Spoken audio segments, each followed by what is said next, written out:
Do you want to get started with art, especially drawing? But every time you try, you're just dissatisfied with what you do.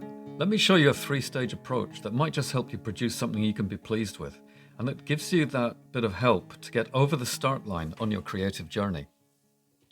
You just need to put about 3 or 4 objects into a simple still life. You'll need a piece of card to make a viewfinder. I've got a link in the description to tell you more about that.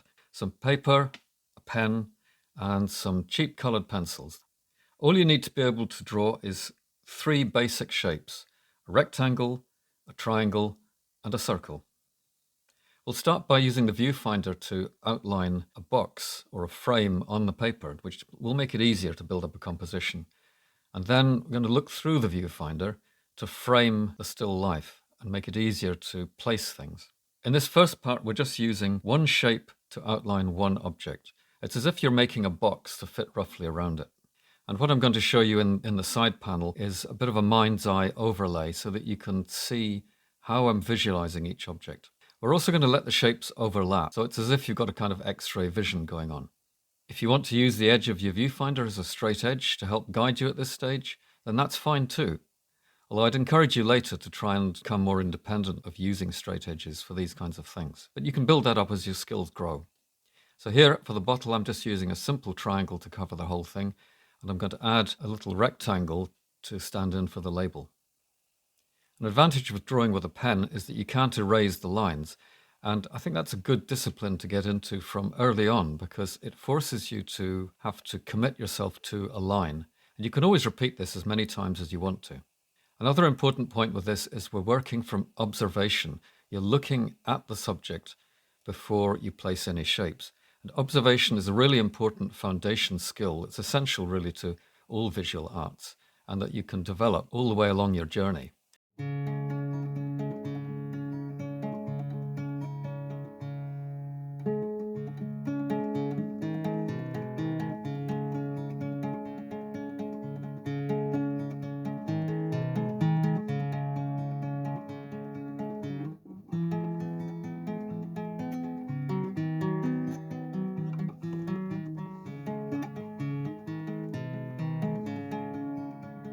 So here I'm just adding an extra line there to represent the edge of the bowl that you can see. A simple circle for each of the apples and just overlapping it.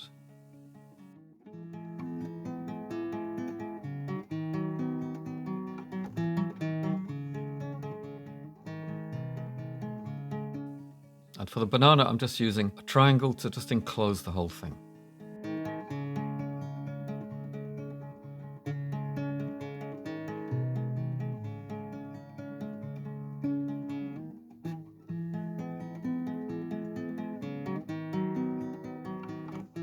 Finally, I'm just using the straight edge of the viewfinder to simplify the outline of the cloth that's underneath it, and that gives it a bit of an interesting background as well. So I'm going to just use some artistic license and bring it in from the edges, just so there's a couple of areas of colour in each of those corners of the frame.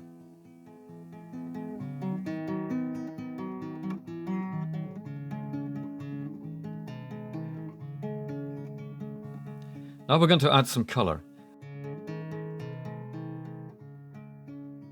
If you're not confident in how well you can keep your colours within the frame and have neat edges on things, then here's a couple of tips. First, you can use the viewfinder, as I'm doing here, as a sort of shield around the edge. And secondly, you can see what I'm doing here. I'm cutting in from the edges, first of all, as if in the same sort of way as you do when you're painting a room. And then it's easier to add the broader areas of colour into the middle. This can be a nice relaxing part of the whole exercise to do. And use the full strength of the colours that you've got available. We're just trying to get a nice, fairly even area of flat colour that looks good.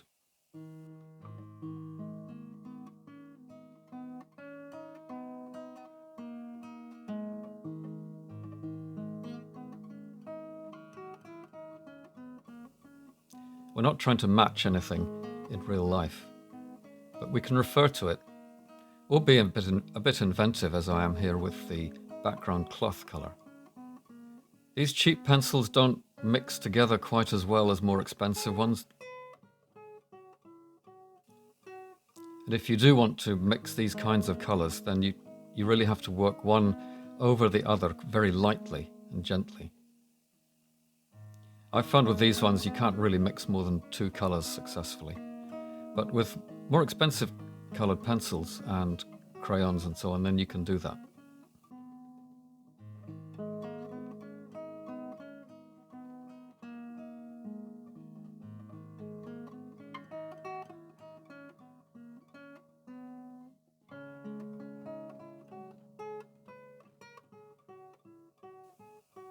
You can be a bit creative here about the exact colors that you use and how you place them, but I would urge you to refer to the still life for your inspiration for that. This helps to build up your habit of observation, even if you really want to go on to work much more from your imagination.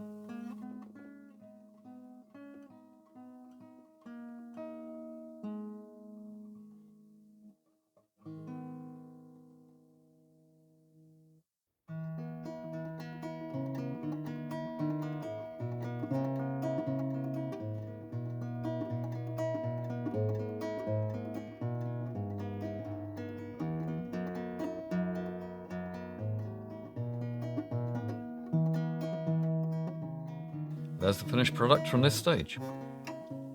In the second stage, we're going to use a few more shapes per object. Again, keeping to the very simple shapes and keeping everything flat. Using the viewfinder to frame the view again, this will help to make it easier.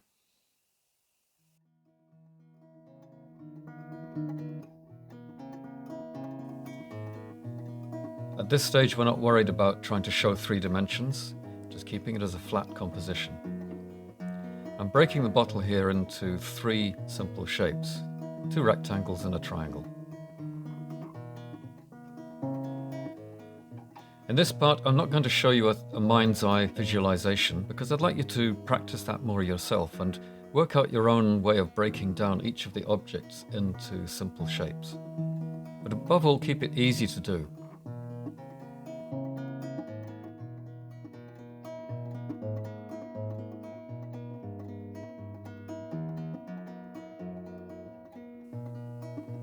Here again, I'm letting things overlap as if we've got that X-ray vision.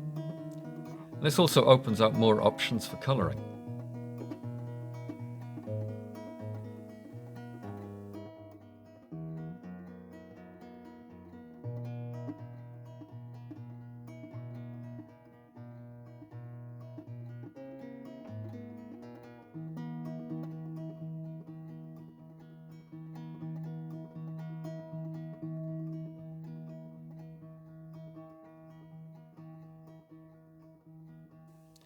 I'm just adding finally a couple of little details to indicate the apples. A little extra rectangle there to refer to that brightly lit side of the banana. And adding a little more variation to the background cloth.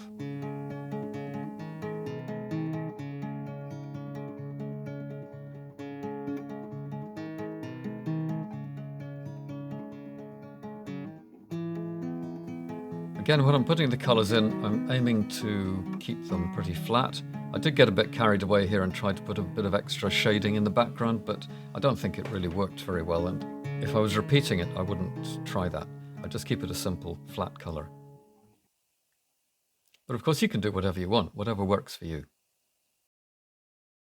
You can see I've added a couple of bits of detail to the apples, and that's again just to refer to the different areas of colour that are on the apples. So we're slowly building up a slightly more detailed picture.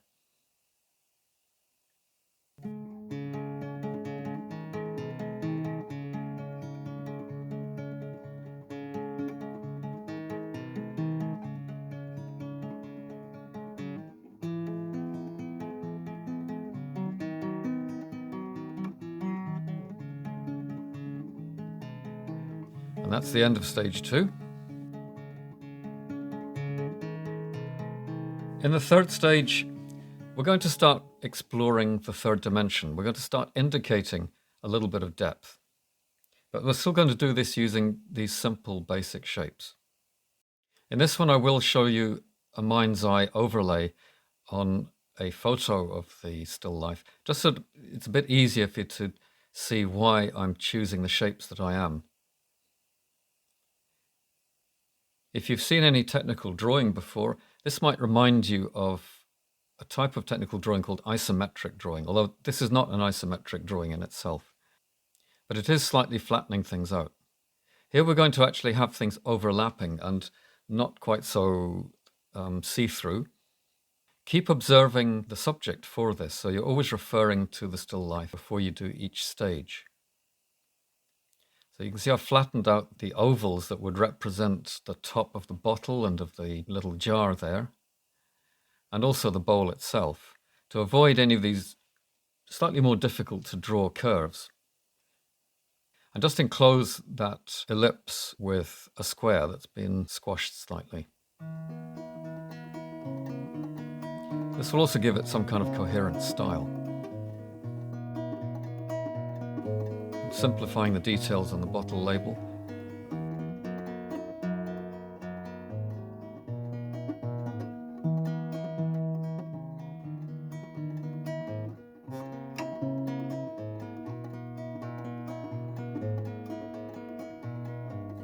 And again, indicating the edge of the bowl.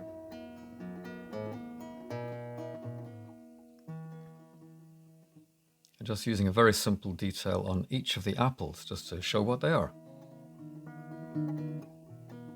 With the banana this time, rather than using a triangle, I'm going to break the banana down into some straightforward shapes. So we are moving away slightly from the most basic shapes we've been using, but it's based on a set of rectangles, just enclosing each section of the banana, almost like two boxes joined at an angle.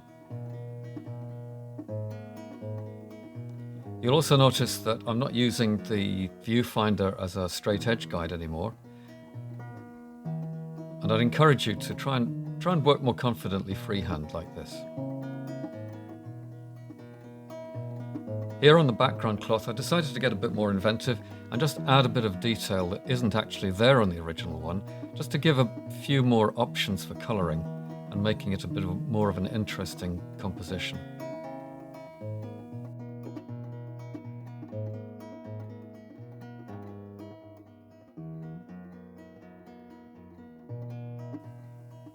And then just adding a few details to the banana, a little bit of texture.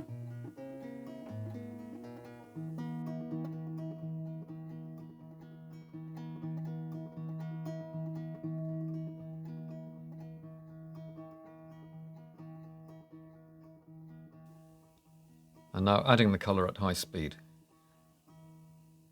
As you get more practice at adding the colours and keeping to neat edges, then again you can start to leave aside some of the extra props like the viewfinder to act as an edge guide. But work at your own pace and use whatever works for you.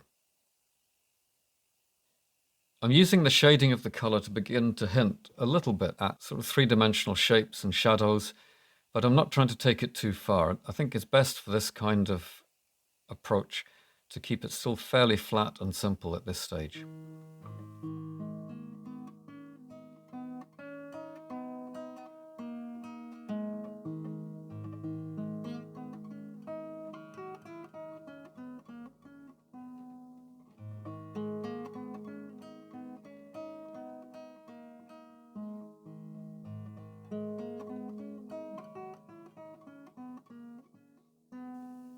And there you are, there's the finished product.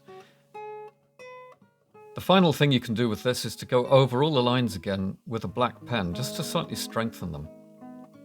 And this just helps to separate the areas of colour and make it a stronger composition.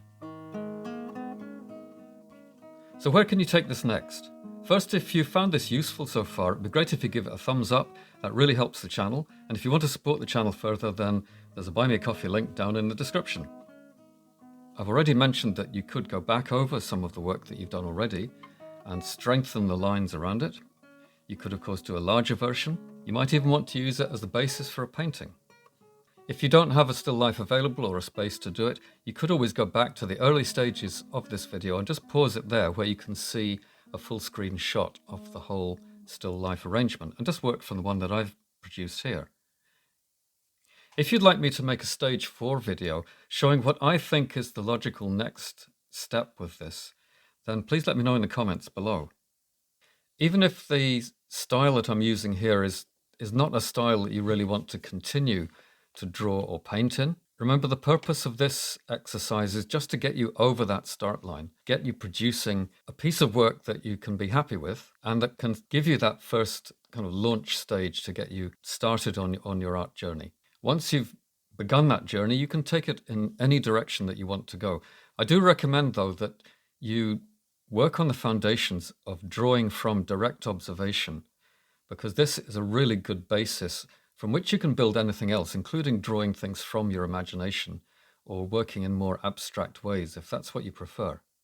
You might want to have a look at this video next, where I talk about some of the barriers to getting started with art and ways to overcome them, or one of the other suggestions in the cards at the end.